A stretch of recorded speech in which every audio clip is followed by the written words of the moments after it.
Voilà, on va se prendre une petite dizaine de minutes pour essayer de remettre nos connaissances à jour et parler d'une notion dont on a déjà beaucoup parlé cette semaine, c'est la notion de confédéralisme. On en parlait encore hier lors d'un débat sur cette notion de Belgique à 4. On va se remettre les idées un petit peu en place avec cet ouvrage. Ça s'appelle Le confédéralisme spectre institutionnel. C'est Philippe Desstade qui en est l'auteur. Philippe Desstade, bonjour, merci d'être avec nous.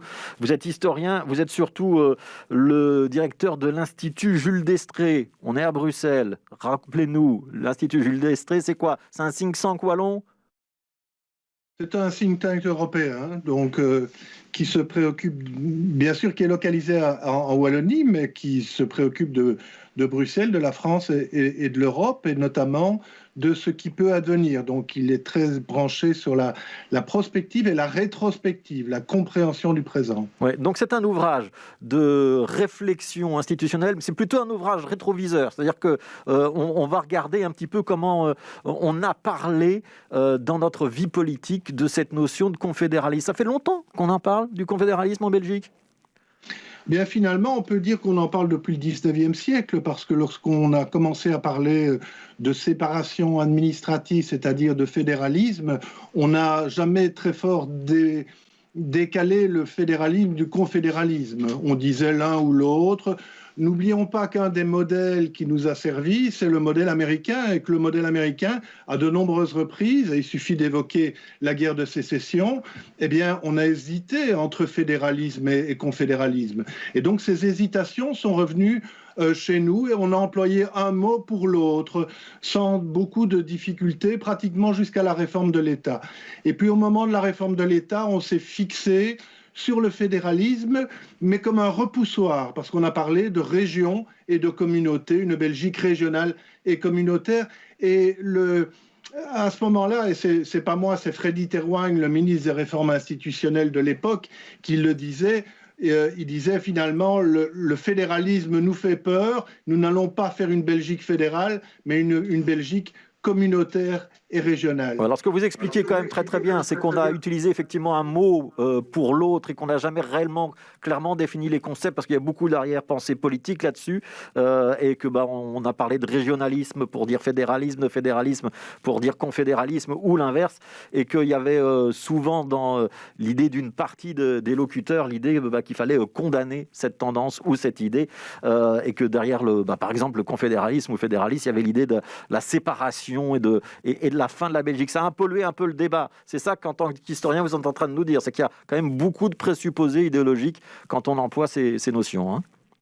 Oui, et lorsqu'on parle de fédéralisme, on parle normalement non pas de division, mais de coopération et de participation à la décision. Ouais. Donc, pour que ce soit clair pour tout le monde, Philippe Desstade, peut-être retour en arrière, fédéralisme, confédéralisme, c'est quoi la différence? Fédéralisme, il y a un État central et des entités fédérées. Confédéralisme, c'est des États qui se réunissent, c'est ça la différence? Mais finalement, c'est très difficile à l'établir parce que certains constitutionnalistes nous ont répété jusque dans les années 80 et peut-être encore aujourd'hui qu'il n'y a pas de différence. La différence, c'est simplement le volume des matières, des compétences qui sont transférées aux entités fédérées. Et le confédéralisme, à partir du moment où le fédéralisme est entré dans notre Constitution en 1993, il a fallu retrouver un autre repoussoir. Et ce repoussoir, il a pris la forme, ou le mot en tout cas, du confédéralisme pour faire peur. Il y a une définition que j'ai trouvée dans votre ouvrage, moi je ne la connaissais pas, que j'aime bien, c'est de la Veleille, donc c'est très très vieux. Dans le système fédératif, donc fédéral, l'État central a autorité directe sur le citoyen, alors que dans le système confédéraliste, donc une fédération d'États, on doit passer par l'État fédéré pour avoir autorité sur le citoyen. C'est une bonne définition ça quand même, non ? C'est une bonne définition, mais en se disant que depuis Émile de Lavallée, évidemment, notre système a tellement évolué que l'on peut dire aussi qu'aujourd'hui, finalement, le confédéralisme, c'est du fédéralisme dans lequel on transfère davantage. Il y a une forme belge de confédéralisme, comme il y a une forme suisse de confédéralisme, et vous savez qu'on est là dans une confédération, mais qui en réalité est une fédération. Donc, le message peut-être qui est en conclusion, c'est qu'il ne faut pas se fixer sur les mots, que les concepts ne sont pas vraiment ceux qui sont les plus importants, qu'il faut regarder comment on met en place un système et surtout comment on le rend lisible, par le citoyen, c'est-à-dire c'est une dimension qui est extrêmement importante, qui est celle de cette lisibilité qui est liée à l'efficience et qui est effectivement liée à la simplicité. Parce que tout le monde ne doit pas être constitutionnaliste pour comprendre comment fonctionne le système belge et la répartition des compétences. Alors, il y a plein de références historiques dans votre ouvrage, notamment en 1946, on a un congrès national wallon qui se réunit à Charleroi. Et à ce moment-là, les Wallons, ils proposent un État fédéral avec 2 entités fédérées et ils proposent que les Bruxellois réfléchissent de leur côté pour leur propre statut. Vous racontez tout ça, les accords de la Saint-Michel en 1993. Chose directement à 2013. Où vous résumez assez bien quand même le projet confédéraliste de la NVA. Mais le projet confédéraliste de la NVA, c'est quand même 2 sécurités sociales, 2 systèmes fiscaux, et puis là, les Bruxellois doivent choisir. Aujourd'hui, on parle beaucoup d'une Belgique à 4, et je sais que votre institut a déjà beaucoup travaillé sur ce modèle de Belgique à 4. Je vous pose cette question-là. Notre avenir, parce qu'on sait qu'on va vers une discussion institutionnelle probablement en 2024, notre avenir en Belgique, ça va être la synthèse de l'idée de cette Belgique à 4 et de l'idée de la NVA. Il va falloir qu'on essaye de trouver un compromis. Pour moi, il n'y a pas de doute. Donc, la NVA a un programme qui n'est plus celui de la séparation, en tout cas c'est ce qu'elle affirme. Lorsqu'on décrypte ce programme, il y a des éléments qui peuvent être intéressants. Alors effectivement, on peut d'un côté dire c'est inacceptable, mais comme il faudra quand même négocier, on peut se dire comment imbriquer les 2 approches, une approche qu'on a bien résumée ces derniers temps en disant une approche 2+2, avec une approche qui est plus une approche de 4 entités fédérées qui ne sont plus des régions, puisque ce sont à la fois des régions et des communautés. Ce sont ce que Jan Verhoeven, le CVP, appelait des petites républiques, finalement, à l'intérieur du royaume. Et donc, comment peut-on articuler ces éléments et comment peut-on créer un dialogue positif dans lequel chacun doit faire un effort? Et il est évident qu'à ce moment-là, Bruxelles joue un rôle tout à fait central dans l'effort qui doit être fait. Vous y croyez, vous, à la résolution de ce problème éternel de la Belgique? On est quand même passé d'un système où on était à 2, Wallon contre Flamand. On est en train d'aller vers quelque chose d'autre. Est-ce que c'est la fin de parcours ou est-ce que la Belgique, c'est une éternelle reconstruction? Elle est en reconstruction constante, mais on ne peut pas partir d'un présupposé qui est de dire on est contre quelque chose. Je pense qu'à un certain moment, et peut-être que s'il reste un message de Jules Destrée, c'était celui-là, c'est que le dialogue peut amener à faire un certain nombre de choses. Et lorsqu'en 1929, Jules Destrée a fait, avec Camille Huysmans, le bourgmestre d'Anvers, un accord, il a fait un accord qui ne se faisait pas sur le dos de Bruxelles.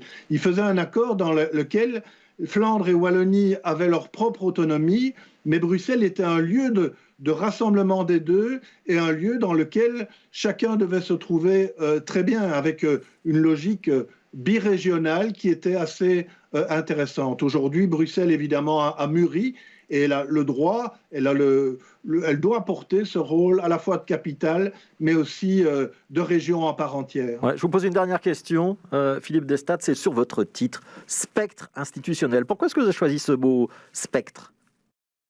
Alors, le mot vient d'un mot, je dois rendre à César ce qui appartient à César. C'est une députée bruxelloise flamande, Annemie Neitz, qui le 18 janvier 1993 à la Chambre a utilisé le mot institutionnel spoke en disant voilà, c'est un spectre institutionnel, c'est quelque chose qui fait peur, mais il ne faut pas en avoir peur, il faut être capable d'en parler et ne pas l'agiter comme un drapeau rouge devant un taureau. Ouais, un spectre, c'est aussi quelque chose dont on parle tous mais qu'on rencontre jamais. Ah, c'est une belle image aussi, hein. Mais je pense que ce qui marque, ce qui caractérise le fédéralisme ou confédéralisme, puisqu'il y a déjà pas mal d'éléments de confédéralisme dans notre fédéralisme actuel, c'est effectivement de construire ensemble pour pacifier la Belgique. Et la Belgique, est resté un État relativement calme et pacifié, même si on discute beaucoup. Eh bien, on avance et on adapte les institutions.